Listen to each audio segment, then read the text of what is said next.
Lovely. Thanks, Alex. Good afternoon, Pep. Um, Given the quick turnaround in fixtures and obviously the fitness issues you've been battling, I just wondered whether you could give us an update as to who you will be without this weekend and whether you are welcoming any players back at all. Today is off. Tomorrow's training session. So I would love to update you, but I think Eric Garcia will be back. Adria, guy for the academy, will be back, and except I think Nathan and Jaime are still not fit. Sergio, I don't think so, neither. So yeah, the rest I think it's okay. Speaking of Eric Garcia, there's been lots of speculation in Spain that Barcelona might try and sign him this month rather than wait until the summer. I just wonder whether you'd be open to letting him go in January.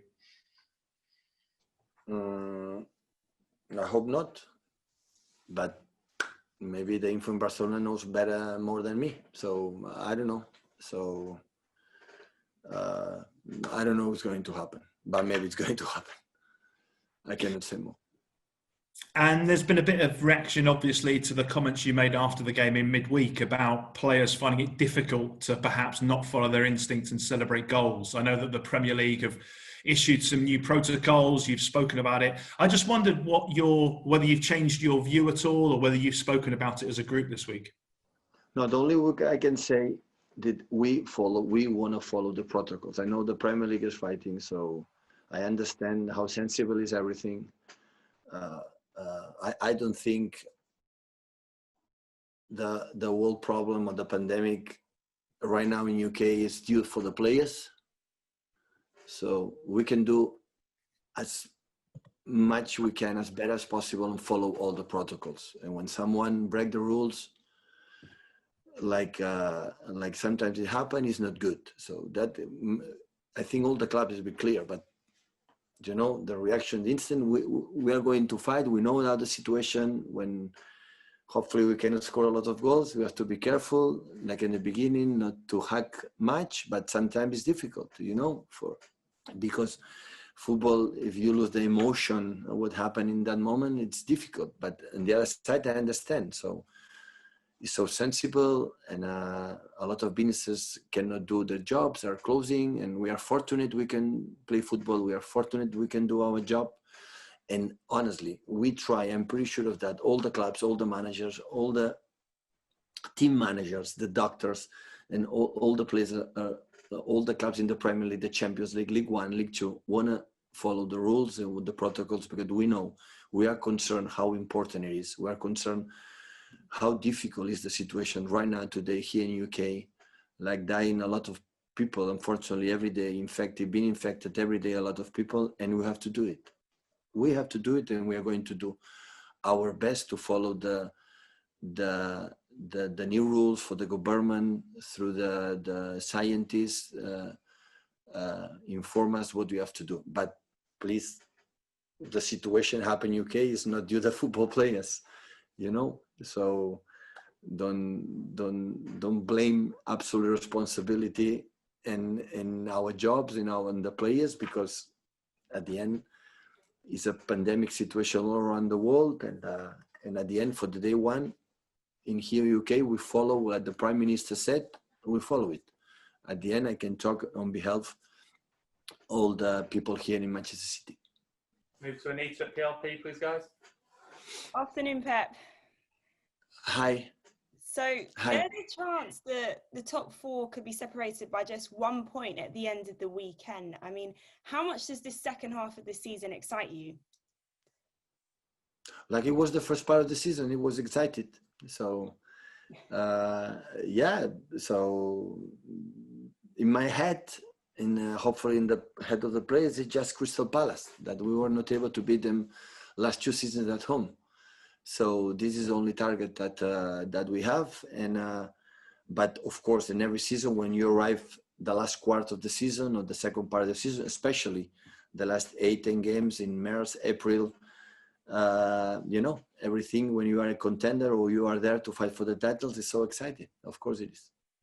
You mentioned that your team weren't able to beat Palace in the last 2 seasons at home.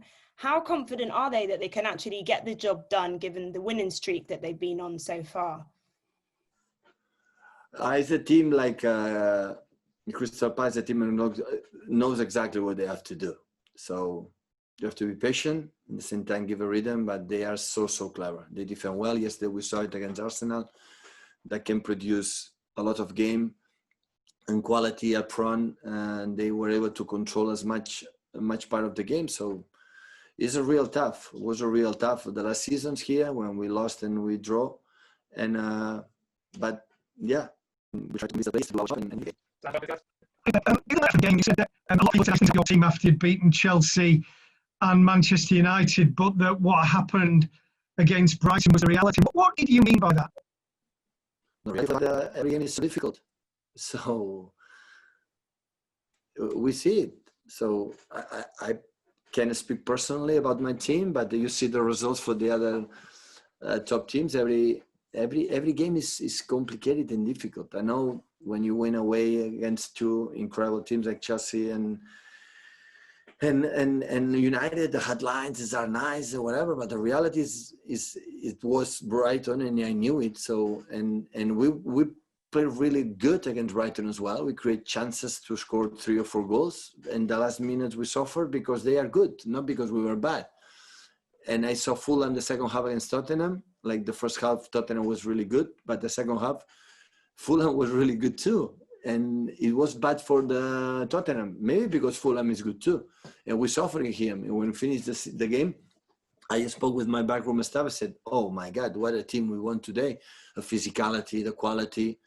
Scott Parker is an exceptional manager. So clever, and how they defend in the box, stop the line in the 18-yard box, the quality they have in the middle, up front, incredible fast players. So every game is difficult, and on Sunday will not be an exception. So that's why every game we win and doing good things more than bad things is a positive way to approach the next one.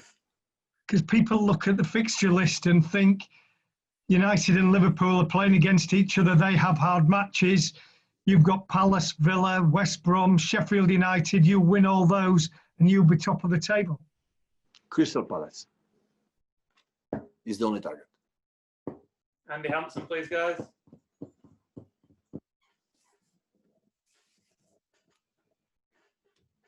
Sorry, Andy, we can't hear you, mate. Is there an issue with your audio? I can see you're not on mute. We go to Dom Farrell, Andy, while you try and fix that. Dom, are you there? Yep. Hi, Pep. Raheem Sterling missed the penalty late on against Brighton, and he's only scored 3 in his last 18 games. Are you concerned he might have regressed a little bit in front of goal from the levels he had the past seasons? He's an incredibly important player for us. Everything we have done in the past, without him, would have not been possible. He will score goals, he will make assists, and he will help in all departments. Like normally wingers are not able to do it, he can help us. So I'm more than happy and delighted to have him here with us. You said about Phil Foden after the game that Phil has a special instinct close to the goal. Is close to the goal something where Raheem has an instinct, or does he maybe have to work harder in front of the goal? Maybe it's not an instinct, it doesn't come as naturally. You are so intelligent, journalist, and my second answer it was in your first question. Okay. Andy, we try you again. Can we hear you? No, we can't, unfortunately. Andy, sorry. No. Oh, yeah, we've got you there. Go on, Andy. Hello. Yeah, sorry about that. Yeah. Hi, Pep. Yeah, you're just talking about Crystal Palace. I was just wondering, how much do you think they've improved since they lost 7-0 to Liverpool and then 3-0 to Aston Villa in the space of about a month ago? All the clubs had the up and down this season, so more than ever. So every club, every team have 1, 3, 4 good results, and after 1, 2, 3 bad results. So Crystal Palace was not an exception, a part of the other teams. So, and what they change, I don't know, because they know it. I don't know it. I'm not there. Okay, I know you're focusing on Palace at the moment, but you've got Aston Villa next Wednesday. They've had a couple of games postponed recently. I just wonder, has anything been said recently as to whether your game might be off as well? No, Just Crystal Palace is what I know. The rest, I'm not concerned. Simon Bajkowski, please, guys. Hi, Pep. João Cancelo remains very important in your plans. Is that competition at right back with Kyle something that you've not had before at City? Every player has competition for his mates. Everyone. Even the manager is not playing good, I have competition. We don't get results, I have competition. So to take the best of all of us, we have to feel our city is not safe. So even for João Cancelo, that play lately more than the other one. I just meant particularly with Kyle, he's kind of not had that competition always since he joined. I'm not agree. He had competition with Danilo the first years. Danilo playing Madrid, now in Juventus, so he's not a bad player.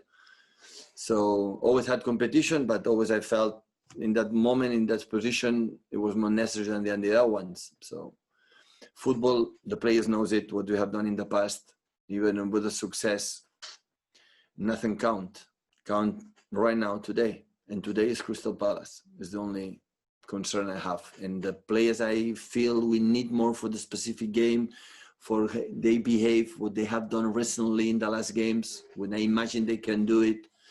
For many reasons, they will have more chance to play than the other ones.